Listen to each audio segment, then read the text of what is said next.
Hello and welcome to the print. Today I shall speak about the cessation of military operations in the ongoing Op Sindoor.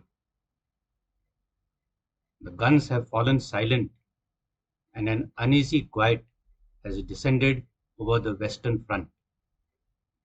What a tumultuous week it has been, starting with India's retaliatory strikes on terrorist bases and terrorist infrastructure in Pakistan and Pakistan-occupied Kashmir, to strikes and counter-strikes that lit up the skies with grave portents of worse to come, and finally a dramatic announcement of a cessation of military operations all across the Western Front, effective from 1700 hours 10th May 2025.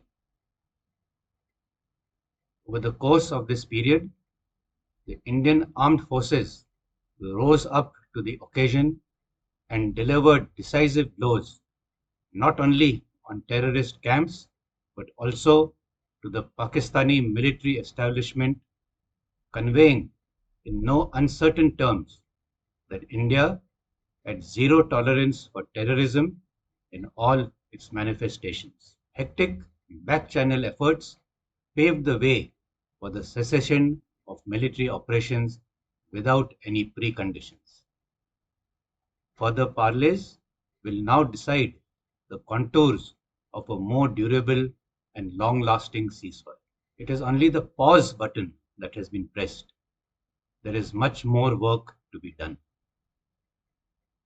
Without any unnecessary chest thumping, our armed forces acquitted themselves creditably and succeeded in achieving all operational objectives, highlighting that India retained the right to use all instruments of national power, including military action, at the appropriate place and time.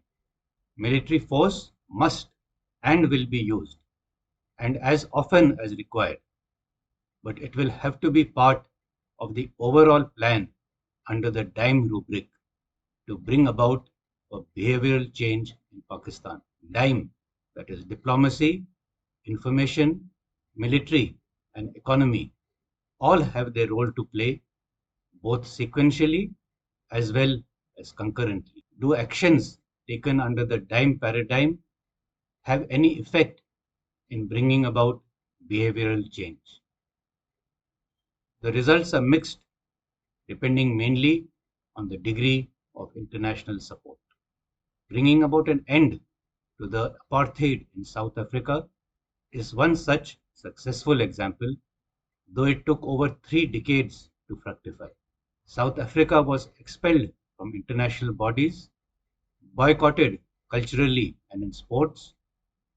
Military aid was given to anti-apartheid groups like the ANC, and comprehensive sanctions were imposed. International dime pressure, combined with internal resistance, led to negotiations and the end of apartheid by 1994. However, the real turning point was only when the US and UK joined the overall international anti-apartheid movement. China is using the same methodology to isolate Taiwan internationally and prevent it from a formal declaration of independence. Diplomatically, it has pressured countries to de-recognize Taiwan and blocked its participation in international forums like the WHO.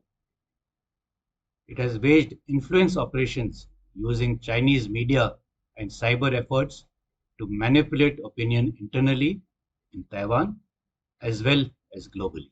Militarily, the regular airspace incursions, naval exercise, and blockades have become commonplace to demonstrate its military dominance.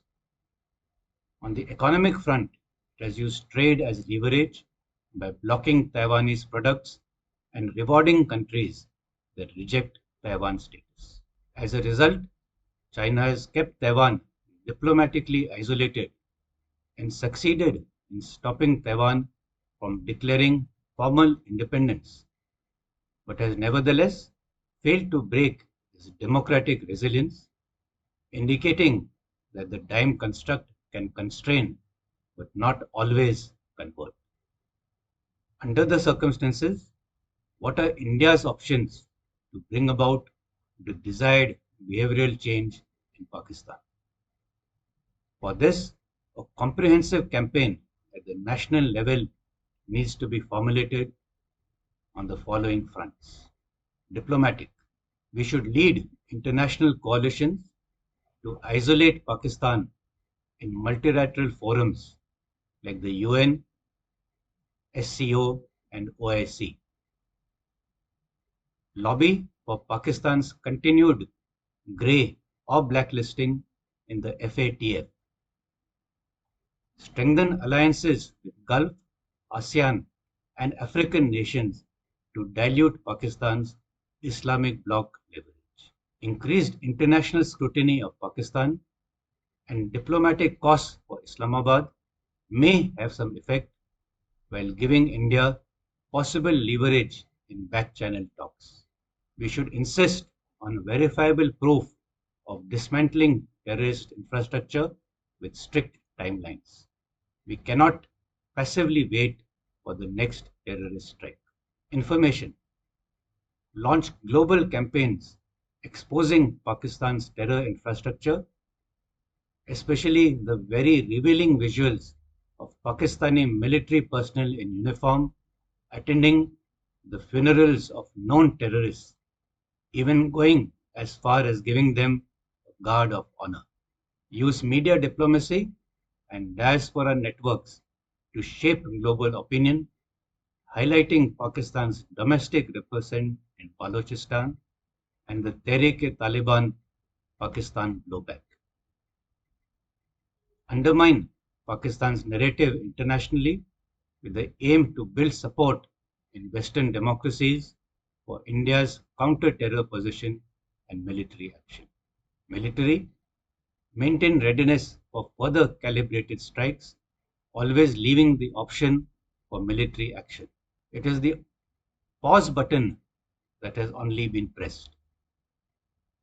Use all means to disrupt terror networks and camps, fortify LOC defenses, and enhance intelligence, surveillance, and reconnaissance capabilities. This would raise costs for Pakistan, deter any overt action or military misadventure like Kargil, and create space for diplomatic de-escalation on favorable terms.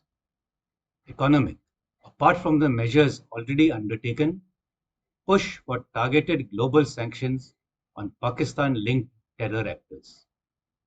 Maintain suspension of trade and other cross-border linkages. Notwithstanding the latest bailout package, influence the IMF and the World Bank to attach verifiable counter-terror conditions to bailouts. Promote economic integration such as the India-Middle East-Europe corridor that bypasses Pakistan. The impact of this would be to put financial pressure on Pakistan's elite and institutions, as also weaken the state's capacity to support proxy war or groups. As highlighted earlier, these are measures that will have long gestation periods. What best then can we expect? Short term, increased diplomatic isolation and financial strain. Limited rollback of tactical terror activity. India's new formulation that any terrorist activity will be viewed as an act of war may have a salutary effect. In the midterm, greater international alignment with India's anti-terror narrative and potential weakening of Pakistan's strategic depth via non-state actors.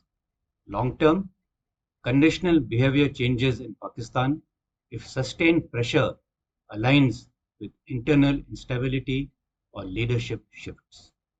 However, a cornered and reactive Pakistan can be even more dangerous. Inbuilt in these measures should be unstated exit offers that reward good behavior and which can be conveyed through third party channels. This could include conditional easing of pressure if Pakistan dismantles terror networks with verifiable proof, support for trade corridors if Pakistan delinks foreign policy from proxy warfare, and quiet diplomatic normalization through third parties if bilateral talks hit a roadblock. Pakistan's use of terrorism is tied to its strategic calculus, especially regarding Kashmir and Afghanistan. While the Pahalgam tragedy has been avenged, whether such a restrained long term policy is the best course of action remains to be seen. The guns have fallen silent, but for how long? Calibrated military actions as part of a dynamic response strategy may be required to nudge Pakistan towards the desired exits. We need not always be reactive. Presence of terrorist groups or camps are reason enough for us to take proactive defensive measures. This is General Naravane for the print.